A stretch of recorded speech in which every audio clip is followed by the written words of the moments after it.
And right now we're joined by Małgorzata Bonikowska, political scientist. Thank you for joining us. Thank you for having me. And we are waiting for Ursula von der Leyen. She's in Wadowice and she will have a press conference, and we're waiting for these remarks. But speaking of Ursula von der Leyen, today she posted, "Today marks a new chapter for Poland. After more than 6 years, we believe that the Article 7 procedure can be closed." And she congratulates Prime Minister Donald Tusk.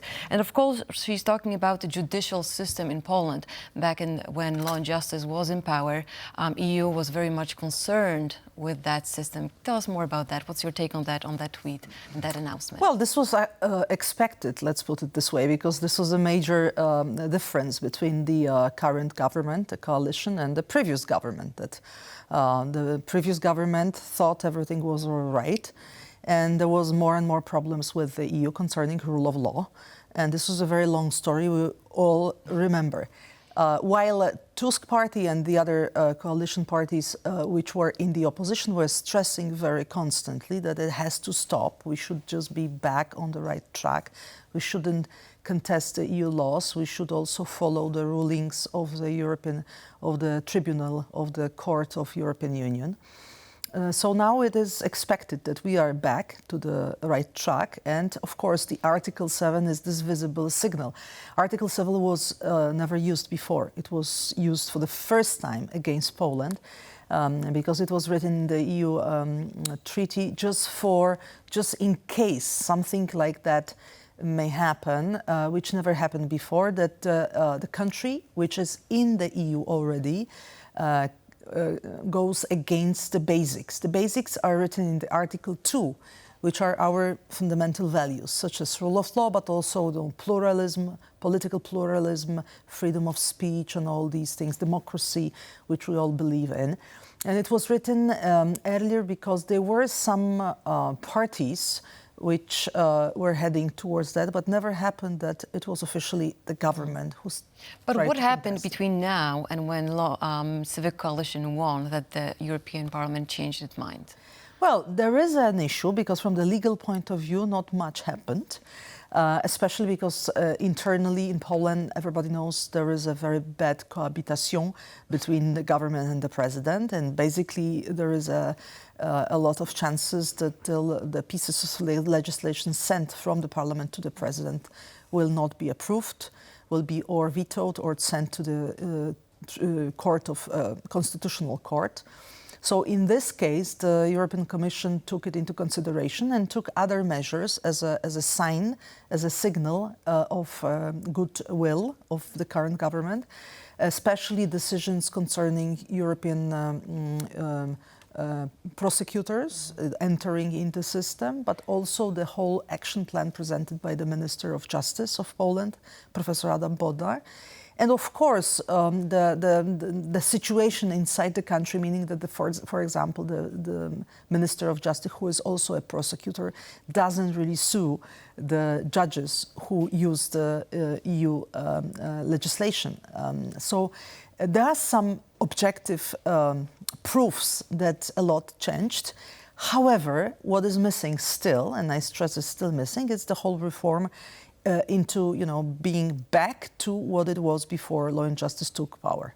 Well, nonetheless, I think this is clearly a signal from the EU, and especially from Ursula von der Leyen, that the relationship is very, very positive between Poland and the EU. And especially with her visit now in Wadowice, I think moving on to the parliamentary elections, I think this is part of the campaign that is rolling out in advance of June the 9th. I was going to say January the 9th, but it's June the 9th. Yeah.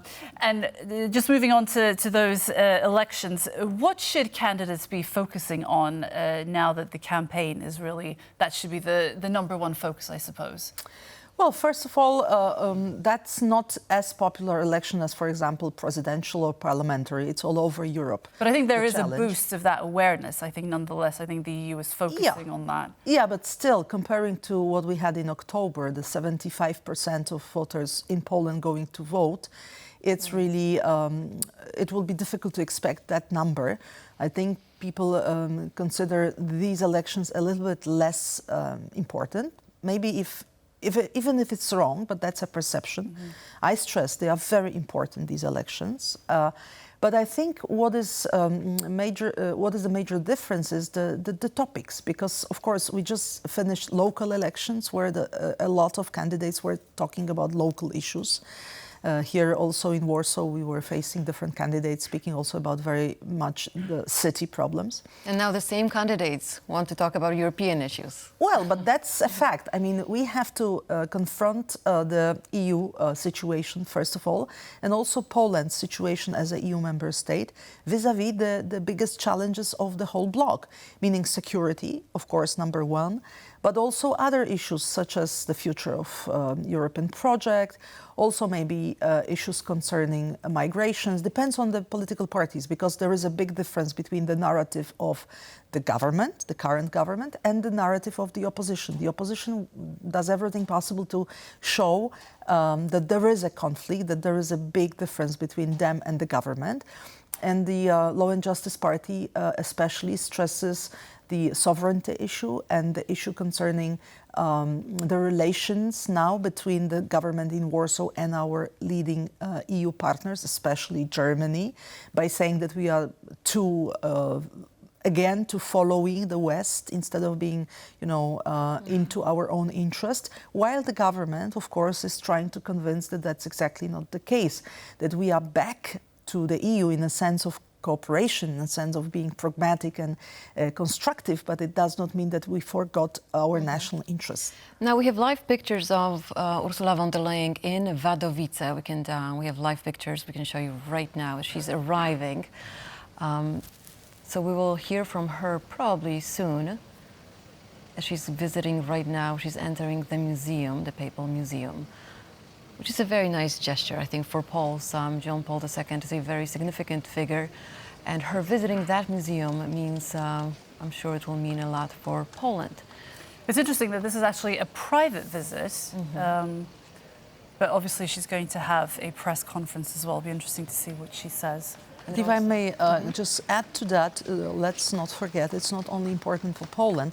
John Paul II comes from Wadowice, and it's a place very well known also to German CDU-CSU. Ursula von der Leyen comes from this political family, and her party also is facing now a kind of jump in the polls, so it's very probable next year that they will win the elections in Germany. But for this particular party, Christian Democratic Party, the Catholic Church, and also the person of John Paul II was and is still an important person. Of course. Well, I would like to ask you about the Green Deal, because I think when it comes to these elections, this issue is going to be discussed widely. Do you think it was a mistake to tackle these environmental regulations right now, when we have war in Ukraine, when for many there are more important issues than environment, security, defense? Do you think this will backfire on European Parliament's politicians? Well, let's not forget two things. First is that it's not really a recent thing. It has been at least a decade the EU has been discussing the necessity of changing the sources of energy. But now it surfaced. It seems to be erupting, I would say. It isn't. It is also a political, unfortunately, it's being politicized a lot. So it is just a proof, one of the many proofs that campaigning, it's not necessarily, what brings us more knowledge. It's just the political marketing. So it's a very easy fuel for some parties who are Eurosceptical, who want to just show how bad the EU is. While on the other side, we have to understand what were the reasons that the European Union started to think about not only Green Deal, all the elements concerning environment, right. but also concerning energy. And of course, for the EU as such, we don't have enough oil, we don't have enough gas. So for us, being dependent on anyone else is always a bad thing. For years, for decades, the EU was taking the majority of these resources for energy from Russia, because it was not very far and it was cheap. But look to what it brings us to now a conflict with Russia, and we cannot continue like that. So the Green Deal, one of the reasons, very important reasons, is not only environment, it's also being independent, self-sustainable concerning energy. Well, unfortunately, we have to leave it here. Thank you very much for joining us and explaining the situation for us. Our guest was Małgorzata Bonikowska, political scientist and government consultant.